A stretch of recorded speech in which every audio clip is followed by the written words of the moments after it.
A single father wrote his son a letter every birthday for 10 years. He never had an address to send them to, so he kept them in a shoebox and carried it with him everywhere he went. On a random afternoon at the Family Feud studio in Atlanta, that box finally reached the person it was meant for. And Steve Harvey, a man who has seen everything in 30 years of television, said it was the single most emotional moment of his entire career. The Holloway family stood on the left side of the stage, matching in their royal blue shirts. At the center was Jedidiah Holloway, a 47-year-old auto mechanic with broad shoulders, calloused hands, and a smile that could light up a room. Beside him stood his older sister Rosalind, who everyone called Roz, a 51-year-old school librarian with reading glasses perched permanently on her head. Next to Roz was Jedidiah's younger sister Magnolia, 42, a hairstylist who had done everyone's hair and makeup that morning whether they asked for it or not. Then came Jedidiah's brother Beaumont, 44, who worked in construction and had arms like tree trunks. Rounding out the team was their youngest sister Clementine, 36, a dental hygienist who had driven up from Savannah at 4 in the morning to make the taping. Steve started his usual routine, walking down the line, shaking hands, cracking jokes. When he got to Beaumont, he paused.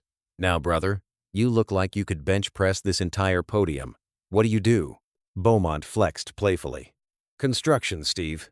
Been swinging hammers for 20 years. "Swinging hammers," Steve repeated. "Well, let's see if you can hammer out some points today." The audience laughed, and Steve moved to Jedidiah. There was something about the man that made Steve linger a beat longer than usual. Maybe it was the way Jedidiah carried himself, like a man who'd been standing strong for so long he'd forgotten how to lean on anything. Or maybe it was the slight sadness behind his easy smile, the kind of sadness that settles in deep when someone's been missing a piece of themselves for a long time. "Jedidiah Holloway," Steve said, shaking his hand. "That is a name. Your mama gave you a good, strong name." "Yes, sir, she did," Jedidiah replied. "But everybody calls me Jed. Only person who ever used the whole thing was my son when he was little." He thought it was the funniest word he'd ever heard. Used to walk around the house saying Jedidiah, Jedidiah, just cracking himself up. Something flickered across Jedidiah's face when he mentioned his son. Steve caught it.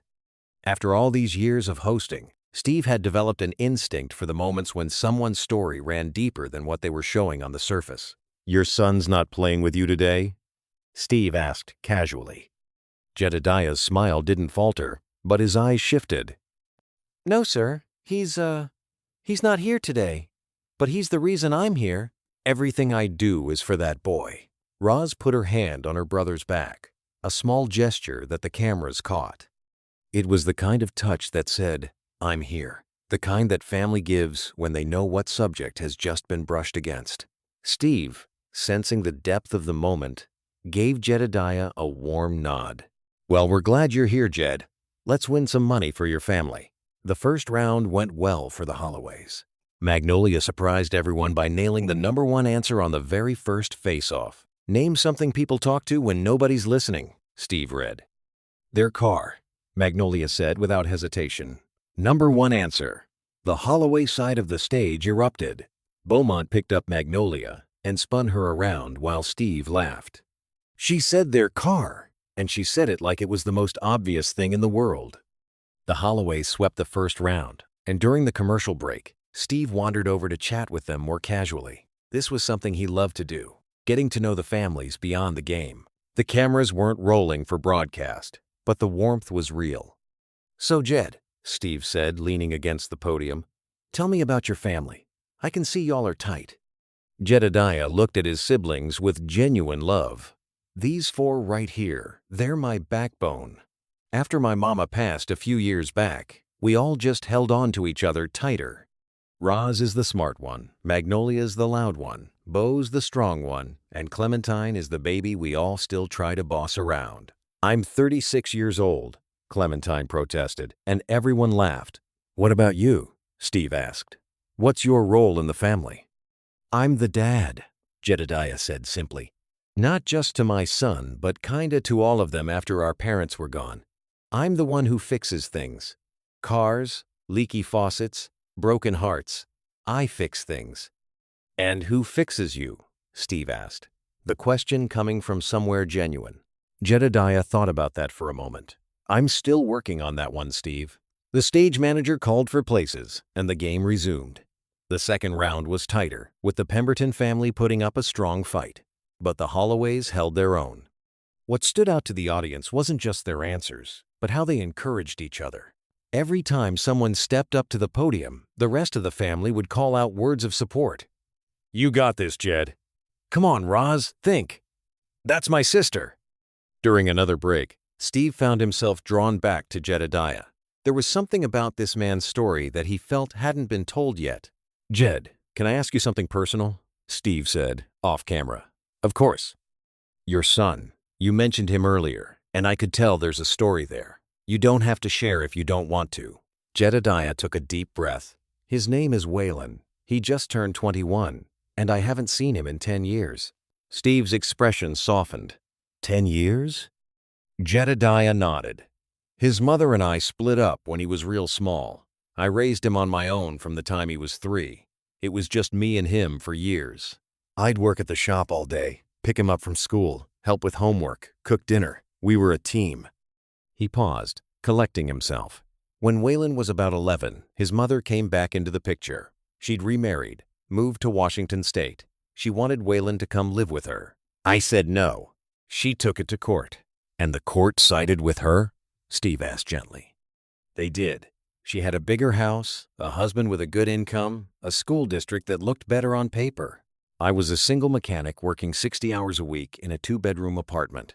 The judge said it would be in Waylen's best interest." Jedidiah's jaw tightened.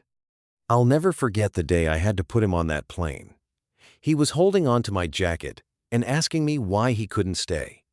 I told him I'd come get him. I told him it was just for a little while. But it wasn't," Steve said quietly. "No, sir. Once he was out there, his mother changed their phone number. She moved and didn't give me the new address. My letters came back. I hired a lawyer, but by then I'd spent everything I had on the first custody case. I drove out to Washington twice, but I couldn't find them. It was like they disappeared." Roz, who had been listening nearby, spoke up. "He never stopped looking, Steve. Not one day. He's got a box of birthday cards and Christmas cards he wrote to Waylen every single year, even when he had no address to send them to. 10 years of cards, just sitting in a box, waiting." Jedidiah wiped his eyes quickly with the back of his hand. "I just wanted him to know I never gave up. I never chose to be away from him, not for 1 second." Steve put his hand on Jedidiah's shoulder and squeezed. He didn't say anything right away, because some moments don't need words. They just need someone to stand there and let the weight of it be acknowledged. "You're a good father, Jed," Steve finally said, "and your boy knows that. Wherever he is, he knows." What Jedidiah didn't know, what he couldn't have possibly known, was that at that very moment, his 21-year-old son was standing backstage in full Army combat uniform, the camouflage pattern crisp and sharp, his boots polished to a mirror shine. Specialist Waylen Holloway had his hands clasped in front of him, and he was trembling. Not from fear. He was a soldier. He'd been through basic training and served with distinction. He was trembling because in a few minutes, he was going to see his father for the first time in a decade. The story of how this reunion came to be had started 6 months earlier. After enlisting at 18, Waylen had spent 3 years in the Army and had been stationed at Fort Liberty in North Carolina. The structure of military life had given him something he'd been missing since he was 11 years old, a sense of purpose, discipline, and belonging. But it hadn't filled the hole that his father's absence had left. When Waylen turned 21, he decided he was old enough and strong enough to find the truth. He started searching. He found his father's auto shop in Macon through a simple internet search. He found Aunt Roz on social media. He learned that his father had never moved, never changed his phone number, never stopped being exactly where Waylen could find him, as if he'd been standing still this whole time, waiting. Waylen didn't call. He didn't show up at the shop. Instead, he reached out to Family Feud's production team through their website. He told them his story. He told them about the decade of separation, the years of believing his father hadn't fought for him, and the moment he discovered the truth, that his father had fought harder than anyone. He told them about the box of unsent birthday cards that Aunt Roz had mentioned. And he told them he wanted to surprise his dad on national television in front of the whole world so that everyone would know what kind of man Jedidiah Holloway was. The producers were moved. They contacted Roz, who became the inside coordinator. She was the one who convinced Jedidiah to apply for the show, telling him it would be a fun family experience, something their mama would have loved. Jedidiah agreed, without much convincing, because family was everything to him. Now the game was heating up. The Holloways had won the second round and were building momentum. The Pemberton family was gracious but competitive, and the back and forth was entertaining the audience. But the production team was watching the clock. The surprise was scheduled for right after the third round, and everything had to be timed perfectly. Steve, who had been fully briefed during the last commercial break, was now carrying the weight of what he knew. He looked at Jedidiah differently, with a kind of tender respect that came from understanding the full scope of a man's sacrifice. He kept the energy up, kept the jokes flowing, but there was something deeper running beneath his performance now. The Holloways won the third round on a steal when Clementine guessed alarm clock for name something that wakes you up in a bad mood, which turned out to be the number 2 answer. The family celebration was joyful and loud, with Beaumont lifting Clementine onto his shoulders while the audience cheered. All right, Steve laughed. Put your sister down before you break something, preferably not my stage. As the excitement settled, Steve's executive producer, Denise Callahan, stepped out from behind the cameras. This was unusual. In all the years the show had been taping, the producer rarely set foot on the stage during filming. A murmur went through the audience. Denise walked up to Steve calmly and touched his arm. She leaned in and whispered into his ear. Steve's expression changed. The showman's grin softened into something real. He looked at Denise, then at Jedidiah, then back at Denise. He nodded slowly. "Ladies and gentlemen," Steve said, his voice different now, not his game show voice, his real voice. "We're going to pause the game for just a moment. Something's come to my attention and I need to address it." The audience went quiet. The Pemberton family looked curious. The Holloway family looked confused, except for Roz, who had tears already forming in her eyes and was gripping Magnolia's hand so tightly her knuckles were white. Steve walked over to Jedidiah, who was standing at the podium looking bewildered. "Jed, during the break, you told me something that hit me right here." Steve put his hand over his heart. "You told me about your son Waylen, about the 10 years you've been apart, about the box of birthday cards you wrote with no address to send them to." Jedidiah's face tightened. He clearly hadn't expected his private conversation to become public. "Steve, that was just between us, man." "I know," Steve said gently, "and I wouldn't bring it up if I didn't have a very good reason. Jed, you told me you're the fixer. You fix cars, faucets, broken hearts. You fix everything for everybody. But you said nobody fixes you." Jedidiah nodded slowly, his eyes guarded but glistening. "Well," Steve said, and his voice cracked just slightly, "I think it's time somebody fixed something for you." Steve looked directly at Jedidiah with the kind of intensity that made the entire studio hold its breath. "Jed, your son Waylen enlisted in the United States Army 3 years ago. He's a specialist now. He's been stationed at Fort Liberty in North Carolina, and he has been looking for you." Jedidiah's hand went to his mouth. His whole body seemed to lock in place, like the words hadn't fully reached him yet. Steve continued, his own eyes filling with tears. 6 months ago, Waylen found out the truth. He found out that you never stopped looking for him. He found out about the lawyer, the drives to Washington, the birthday cards. He found out that his daddy never left him. And Jed, he wanted to be the one to tell you that he knows. Jedidiah was shaking now. Roz had both hands over her face, sobbing quietly. Magnolia had her arm around Clementine, who was crying freely. Beaumont stood with his jaw clenched, fighting to hold it together and losing. "Jed," Steve said softly, "look behind you." Jedidiah turned around slowly, like he was afraid that if he moved too fast, the moment might shatter. And there, walking onto the Family Feud stage in full Army combat uniform, camouflage crisp, boots gleaming, shoulders squared, was his son. Specialist Waylen Holloway was tall. Taller than Jedidiah remembered, taller than the 11-year-old boy who had held onto his jacket at the airport. He had his father's broad shoulders and his father's jawline and his father's eyes, those deep brown eyes that were now red-rimmed and overflowing with tears. For a moment, neither of them moved. They just looked at each other across the stage. 10 years of distance compressed into 20 feet of polished floor. The audience was silent. The cameras were rolling. But for Jedidiah and Waylen, there was nobody else in the room. Then Waylen's composure broke. His military bearing, his trained discipline, his practiced steadiness, all of it dissolved. His face crumpled like a little boy's, and he said one word, "Dad?" Jedidiah crossed the stage in 3 strides. He grabbed his son and pulled him into an embrace so fierce, so absolute, that Waylen's boots actually lifted off the ground for a moment. Jedidiah was crying in a way that came from somewhere primal, the kind of crying that happens when something broken inside you finally starts to mend. "My boy," Jedidiah kept saying into Waylen's shoulder. "My boy, you're here. You're really here." Waylen held his father just as tightly, his face buried in his dad's neck. "I'm here, Dad. I'm right here. I'm not going anywhere." The audience was a wreck. People were standing, crying, holding on to strangers. The Pemberton family was huddled together in tears. Steve had turned away from the cameras entirely, his shoulders shaking as he tried and failed to compose himself. When father and son finally loosened their grip enough to look at each other, Jedidiah held Waylen's face in both his calloused mechanic's hands and just stared at him like he was memorizing every detail.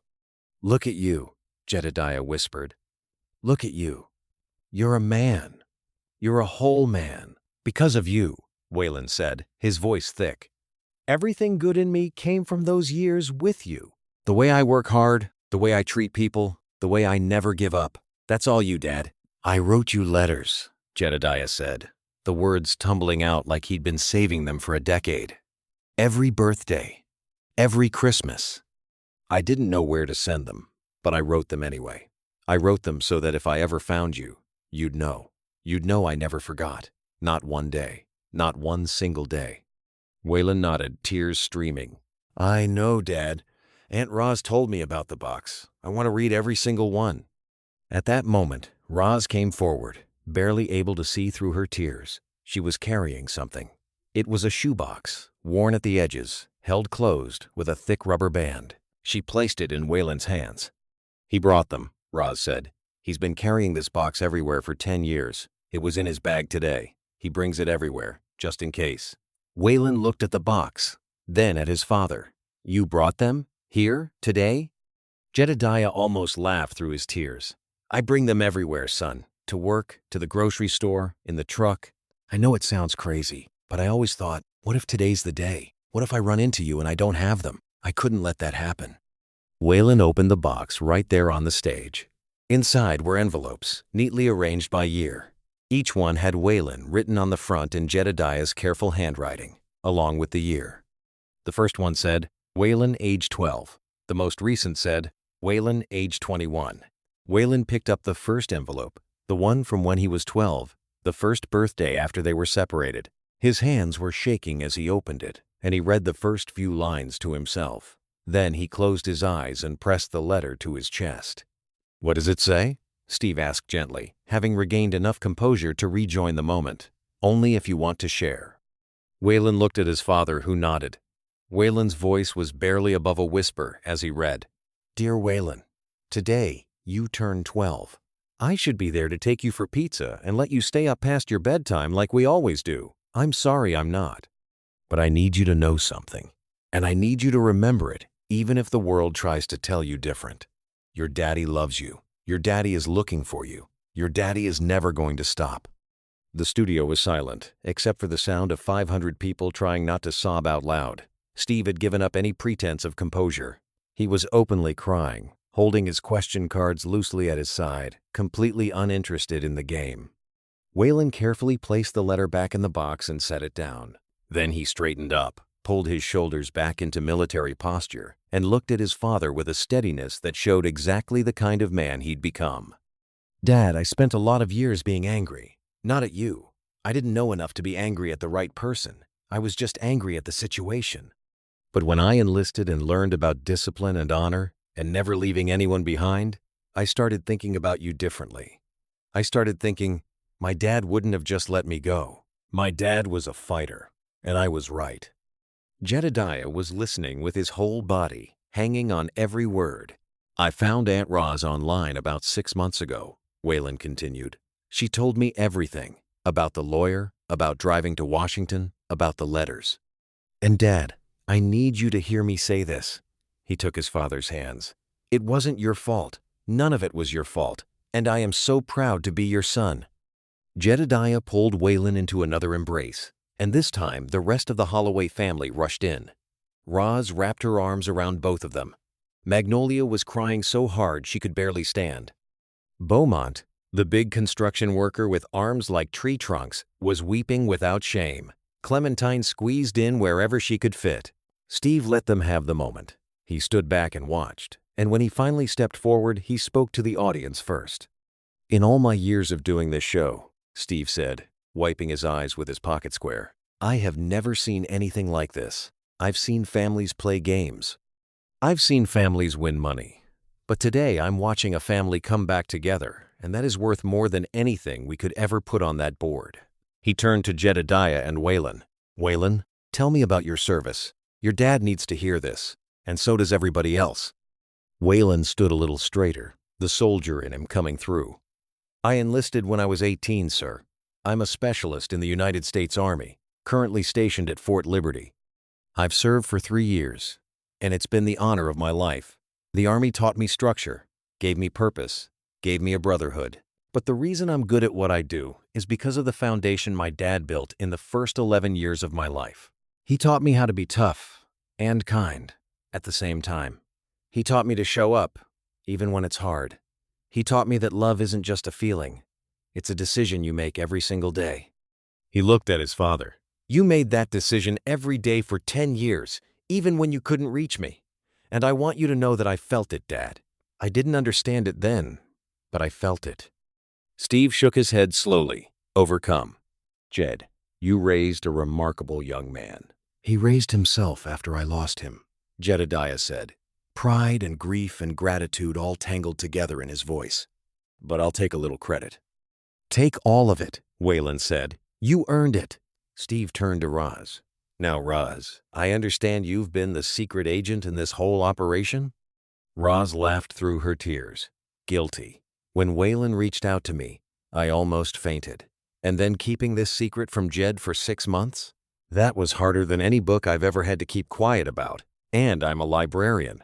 "How did you manage it?" Steve asked. "Prayer," Roz said flatly, and the audience laughed, which felt good after all the tears, and a lot of group texts with the producers while Jed was at work, and of course. Magnolia jumped in. "I almost blew it 3 times. 3 times. Once I was on the phone with the producer, and Jed walked into the salon. I had to pretend I was talking to a supplier about hair extensions. Jed doesn't know the first thing about hair extensions, so that worked out." "I thought it was suspicious," Jedidiah admitted, laughing now. "Since when does Magnolia get that excited about hair extensions?" "Since always," Magnolia shot back, and the whole family laughed in that way families do when they know each other so well that every joke has layers. Steve let the laughter settle, then grew serious again. "Jed, I want to do something for you and your family today. We're going to play fast money, and I want Waylen up there beside you." Jedidiah looked at Steve, then at his son. "He's not registered as a contestant." "I don't care," Steve said. "Today we're not playing by the regular rules. Today we're playing by family rules. Both families are getting the prize money. But I want to see this father and son stand together and play this game. Can you do that for me?" Jedidiah put his arm around Waylen's shoulders. It was the most natural gesture in the world, a father's arm around his son, but it carried the weight of 10 years of absence. "We can do that." They stepped up to the fast money podium together. Jedidiah went first. Steve read the questions, and Jedidiah answered with the quickness of a man who was playing for something bigger than money. "Name something you keep in a box," Steve read. "Letters," Jedidiah said immediately, and the audience let out a collective sound that was half laugh, half cry. "Name something a father teaches his son." "How to be a man," Jedidiah answered without pause. "Name something you wait a long time for." Jedidiah's voice broke. "Your kid to come home." "Name something you never give up on." "Family," Jedidiah said firmly. "Name something that makes a grown man cry." Jedidiah looked directly at Waylen. seeing your child's face after 10 years. Steve had to walk away from the podium for a moment. He actually turned around, took several steps toward the back of the stage, and stood there with his hand over his eyes. The audience understood. Some moments are too much even for a man who spent his whole career in front of cameras. When Steve composed himself and came back, he shook his head. I cannot believe this man. Every single answer was about his son. It was Waylen's turn. He took his position, and Jedidiah went into the isolation booth, though he kept looking back through the glass at his son like he was afraid he might disappear again. All right, Waylen, Steve said. 20 seconds. You ready, soldier?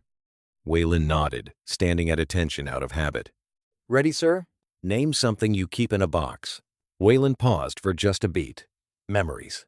Name something a father teaches his son. To never quit. Name something you wait a long time for. Waylen's voice was steady, but his eyes were wet. A second chance. Name something you never give up on. The people you love.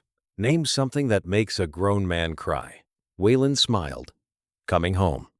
When Steve revealed the combined scores, the total was more than enough to win. But by that point, nobody cared about the numbers. The audience was on their feet. The Pemberton family was applauding. The Holloway family was a huddle of tears and laughter. Steve called Jedidiah out of the booth, and when father and son saw their answers side by side on the board, they both broke down again. Their answers were different in words, but identical in meaning. Every single response pointed to the same thing. A decade of love that distance couldn't diminish. Both families are getting the maximum prize, Steve announced. And I'll tell you something else. My foundation is going to contribute to Waylen's education fund when he finishes his service. Because a young man who had every reason to be bitter and chose love instead, that's somebody I want to invest in. Waylen tried to refuse. Mr. Harvey, I didn't come here for money. I came here for my dad. I know that, Steve said. That's exactly why you deserve it. The Pemberton family came over to congratulate the Holloways, and what happened next was unscripted and beautiful. Geraldine Pemberton, the 72-year-old grandmother of the opposing family, walked straight up to Jedidiah and cupped his face in her hands. I raised 4 boys by myself, she said, and I know what it costs. You are a good man. Don't you ever let anyone tell you different. Jedidiah hugged her, and 2 strangers who'd been game show opponents 5 minutes ago held on to each other like old friends. As the taping wound down, Steve brought everyone back together for a final moment. Waylen, is there anything you want to say to your dad? Anything you've been holding on to? Waylen turned to face Jedidiah. He reached into his uniform pocket and pulled out a small folded piece of paper.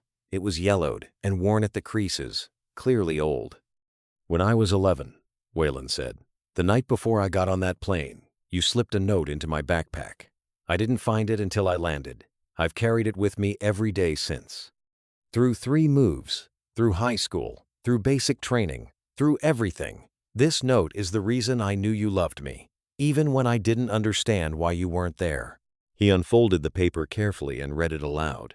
Waylen, you are my heart walking around outside my body. No matter how far away you go, I am always your dad, and you are always my son. That doesn't change. That will never change. I love you bigger than the sky, Dad. Jedidiah stared at his son. You kept that? For 10 years? For every single day of 10 years, Waylen confirmed. This is how I knew to look for you, Dad. This is how I knew you didn't let me go. They embraced one final time, and the studio erupted in the longest standing ovation anyone on the production team could remember. Steve addressed the camera for the last time that taping. I've hosted this show for a long time. I've laughed with families, I've joked around, I've had the time of my life. But today reminded me what this show is really about. It's right there in the name. Family. Not the game, not the money. Family. And today, this family got put back together. I got to watch a father hold his son for the first time in 10 years, and I'm telling you, that is the greatest prize we have ever given away on this stage. He looked at Jedidiah and Waylen, who were standing side by side. Jedidiah's arm around his son's uniformed shoulders, Waylen's hand resting on the worn shoebox of letters that now, finally, had been delivered. The game's over, Steve said. But for the Holloway family, the good part is just getting started. The cameras stopped rolling, but nobody left the stage for a long time. The families mingled, exchanged numbers, took photos. Waylen met his aunts and uncle properly for the first time in a decade, and each reunion was its own small miracle. Magnolia couldn't stop touching his face, saying, "You look just like your daddy, oh my God. You look just like him." Beaumont shook his hand and then pulled him into a bear hug that probably could have bent steel. Clementine just cried and held his arm like she was afraid he'd vanish. And through it all, Jedidiah stood nearby, watching his son be folded back into the family that had never stopped claiming him. The box of letters sat on the podium, its rubber band finally removed, its envelopes waiting to be opened one by one over the coming days and weeks and years. He had carried that box everywhere for a decade just in case, and today, against every odd just in case, had finally arrived. Later that evening, long after the studio had emptied, a production assistant found something left on the Family Feud stage. It was one of Steve Harvey's question cards. On the back, in Steve's handwriting, were 4 words. "This is why." Steve. Nobody asked him what it meant. They didn't have to. Everyone who had been in that studio understood. Some days, the show isn't about the game. Some days, it's about a father and son, a box of unsent letters, and the words that brought them back together. Look behind you. 3 words that changed everything.